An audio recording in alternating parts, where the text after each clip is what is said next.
दिनांक 9 एप्रिल रोजी कर्जत येथे राष्ट्रवादी काँग्रेस पक्षाचा कार्यकर्ता महामेळावा संपन्न झाला आहे। प्रदेशाध्यक्ष सुनीलजी तटकरे साहेब यांच्या अध्यक्षतेखाली हा कार्यकर्ता मेळावा आयोजित करण्यात आला होता। सुधाकर घारे तसेच त्यांचे सर्व कार्यकर्ते यांनी राष्ट्रवादी काँग्रेसमध्ये पुन्हा एकदा घर वापसी केली आहे। या कार्यकर्ता मेळाव्यामध्ये मनसे, शिवसेना शिंदेगड आदी पक्षातील लोकांनी देखील तटकरे साहेब यांच्या अध्यक्षतेखाली पक्षप्रवेश केला। 41 वर्षात मी पण बांद्राच्या अनेक ठिकाणी गेलो असेल, पण या दोघांकडनं जर काय तुम्ही शिकलं तर तुम्हाला सुद्धा राजकारणामध्ये, विषयामध्ये, लोकांच्या कामाच्या मध्ये कुठल्याच गोष्टीची कमतरता पडू शकणार। कधी कुठे कशामध्ये जावं आणि आपल्या कामाचा पाठपुरावा करावा याचं उत्तम पाहिजे ते दिशा त्या ठिकाणी देऊ शकतात। हिरामण कोसकरांची सुद्धा तुम्हाला गंमत सांगतो। एक दिवशी सकाळपासून मी आणि दादा त्यांच्या कामाच्या मागे लागलो। रात्री उशिरा त्यांना बोलवलं आणि रात्री 12च्या नंतर त्यांचा राष्ट्रवादी काँग्रेस पक्षामध्ये आम्ही प्रवेश केला।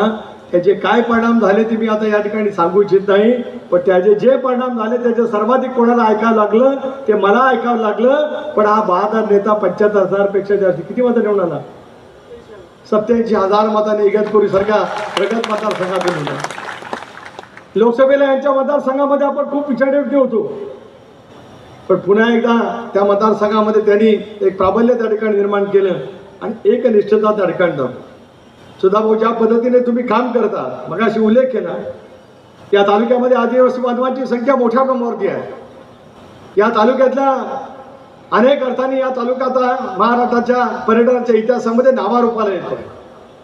पण निरपेक्ष बुद्धीने काम करणारा नेता ज्याला मतदारसंघाला लाभतो त्याला त्या गावाचं आणि त्या परिसराचं नाव सुद्धा कधीतरी उंचावलं जाऊ शकत असतं।